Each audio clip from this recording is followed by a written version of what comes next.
Hey and welcome to Where Winds Meet with Aragon. So I've played pretty much all the classes, the weapon combinations that the game recommends, and the easiest one I found to output the most consistent damage is Silkbind Jade, a combination of the Dps Umbrella and the Dps Fan. You can so easily get MVP in these PvE boss fights. Now of course it will depend what team you're in. I've had teams where I deal over 1 million damage, but it's more consistently at around 800,000. This is in PvE boss fights, at the current max level 65, and yes, with full random players. So in this video, I want to go through my full build guide, going through everything you need to know in order to set up the build for yourself, and ultimately go through the most important thing, the skill rotation, and how you need to adapt to content with that. I'll leave a link in the video description to that document. So the first thing I want to explain is how to actually play it. You have these abilities from the Fan and the Umbrella along with your Mystic skills. Combining them, this is what I found to be my optimal standard rotation. You will simply repeat steps 1 to 9 over and over. In some fights, you're going to have to play a bit of mechanics, so it may interrupt the flow of that rotation. But usually you can pick up where you left off, or if there's a complete phase transition, you'll start at the beginning again. So this rotation takes advantage of the certain abilities you're using and the synergies you get with them, also from your inner ways. However, we also want to interweave Mystic skills. This takes advantage of our vitality, and so you'll want to have Soaring Spin, Dragon's Breath, and Drunken Poet at maximum level for our current breakthrough. You will begin with that Dragon's Breath, putting the dot on the target, and then Drunken Poet. This will just be for one combo, so you will get those burning stacks to 6. Drunken Poet on tier 3 with each hit causes an extra explosion and extends the duration of Dragon's Breath by 1.5 seconds. Therefore, you can maintain that damage over time for your entire rotation before you cast Dragon's Breath again. After you've cast your Drunken Poet combo, which will look like this here, 1, 2, 3, 4, 5, you then want to cast the Jade Shield. It puts up this wall, which can look a different color if your Divinecraft is active. Now with that Jade Shield, you're gaining that enhanced ballistics buff, and this improves your projectile skill damage by 20%. You then want to follow that up directly with Spring Sorrow. This means you have to switch weapon. I just use a keybind for it. In the combat settings, just hear a mouse button, and then you will cast Spring Sorrow, which shoots out that bolt, which is your main martial skill. Now when you have the Inner Way, this will cause the target to take 20% increased projectile damage, and the debuff looks like this here. It will just last 8 seconds until you get the 4th breakthrough. From there, you activate your charged light attack. So you will raise up into this mode and just shoot your target, using this skill as the charged skill. This is your main damage ability from your Umbrella. And again, you're boosting it through the Jade Shield from the Fan and the Spring Sorrow from the Umbrella. Combined, you have a 40% damage boost for all these little hits. Now what you need to pay attention to is your blossoms and also the cooldown of Spring Sorrow. When you have this Inner Way, you will have 2 charges of Spring Sorrow. So you will start the fight being able to cast this back to back. So for the very first rotation, all you need to pay attention to are the petals on the Umbrella here. These are your blossoms. You can see that filling up here as we do that charged light attack. So once they are full and you have Spring Sorrow off cooldown, you will then immediately cast Spring Sorrow. This will refresh that 20% damage debuff, giving the target the combo effect. Once you've used Spring Sorrow, you throw your Umbrella up into the air using Unfading Flower. This is the ability that will consume the blossoms. This will allow your Umbrella to remain in the air, doing some passive damage over time. You want to boost that damage again by switching over to the Fan and using your Jade Shield. Again, gaining that ballistics buff for the extra projectile damage for the Umbrella that is just automatically shooting. That being step 8.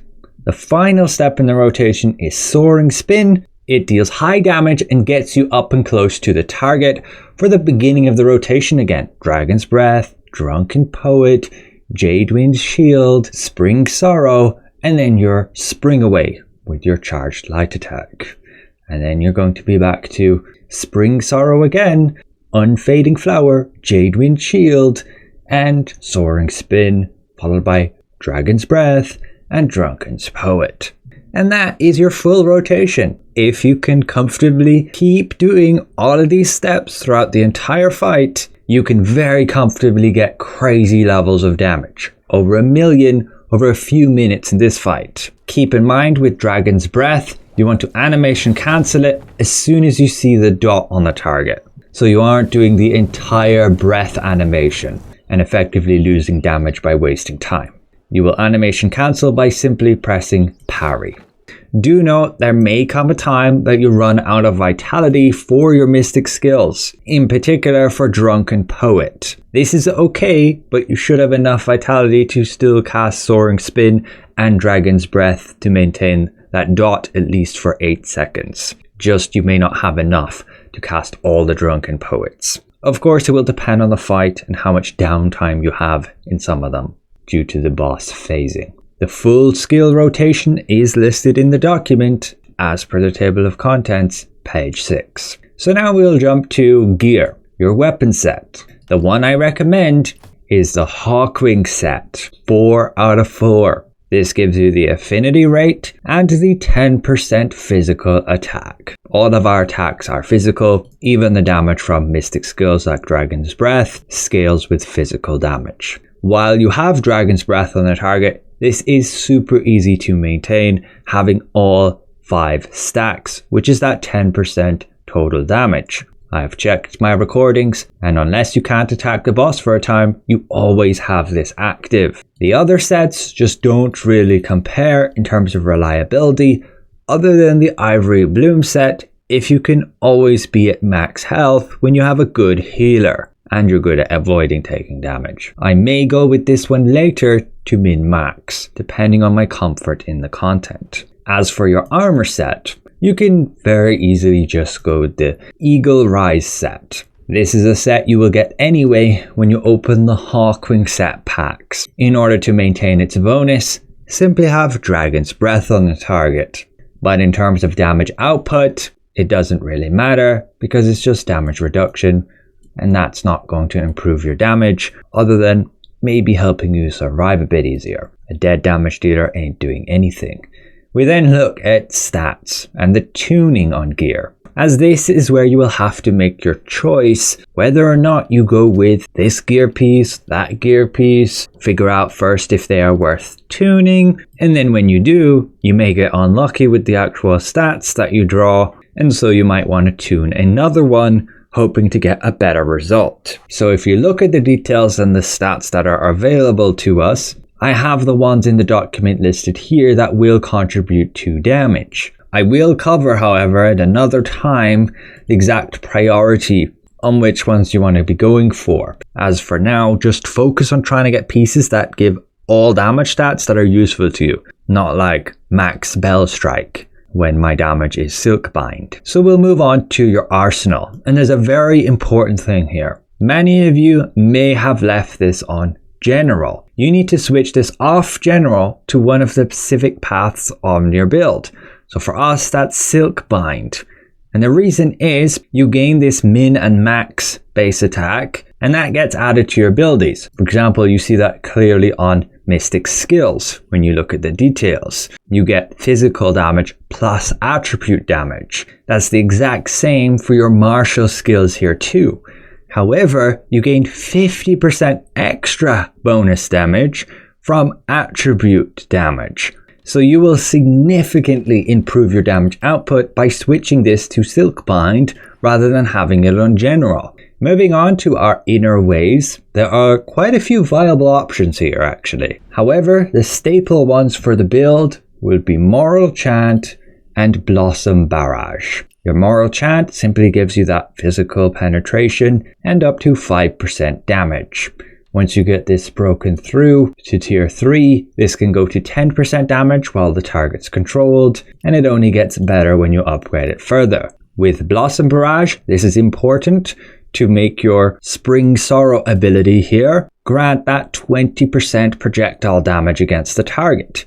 And you can see all the skills it's going to affect, which does include that charged light attack. And you can upgrade that further. It gets pretty good when it can now last 12 seconds and then giving you critical damage bonus. But then we have a bunch of options. So you can switch and choose between these depending on what you have available to you and depending on the content. I would, however, say the best is Battle Anthem, especially if you can get that upgraded to tier 4 here. That's now 15% extra damage for your Spring Away ability, as that is considered a charged skill. And then there is Invigorated Warrior. You can get this to give you 8% overall damage. And this is even better than, say, a 15% just to your light attacks, because this is also then going to affect your mystic skills. However, the drawback is if you take a hit, you lose that damage, unless you get it to tier 6.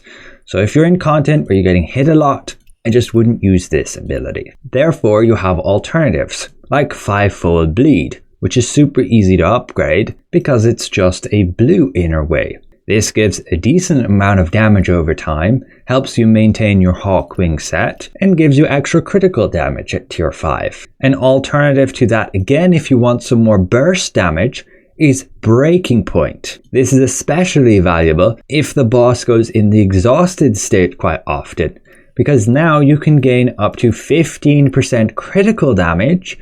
And if you break through this even further, tier 4, you now have 5 stacks, so that's 25% extra critical damage for the duration that the enemy is exhausted, and then 5 seconds after that. Particularly on tier 3, it'll be super easy to get all those disintegration stacks. So those are the ones I recommend for your inner ways.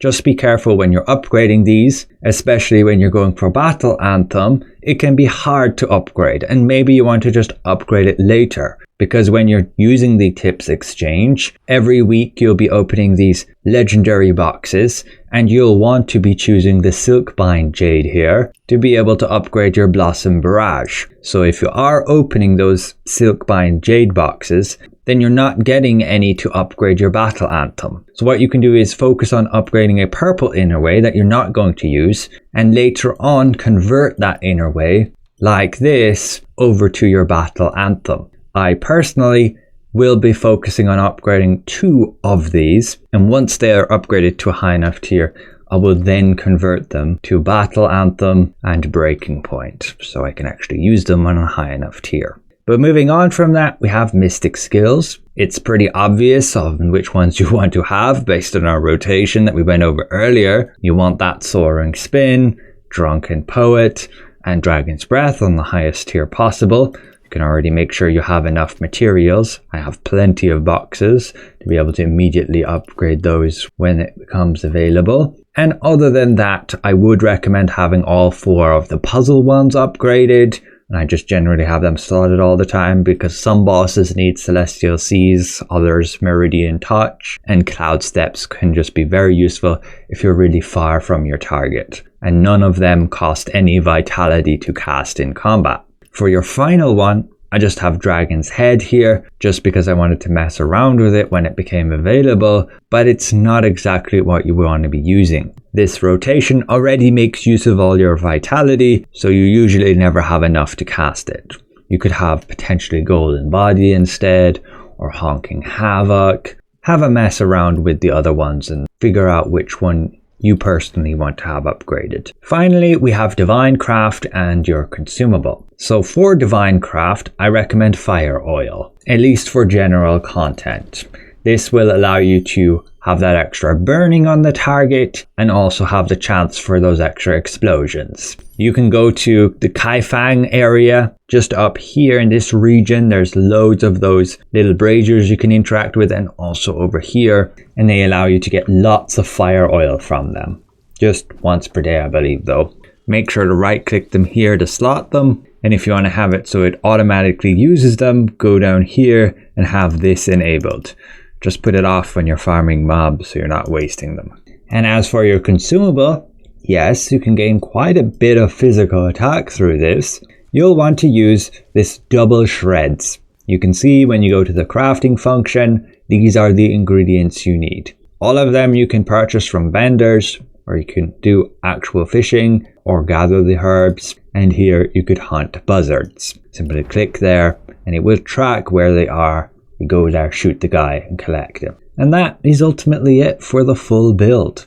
If you have any questions, feel free to leave them in the comments below. I hope this was somewhat insightful and gives you a ton more damage in those boss fights, and we can all get through them much quicker, especially when we're getting these higher level ones later on. So with that said, thanks for watching, a special thank you to the support of my channel members, and we'll see you guys around.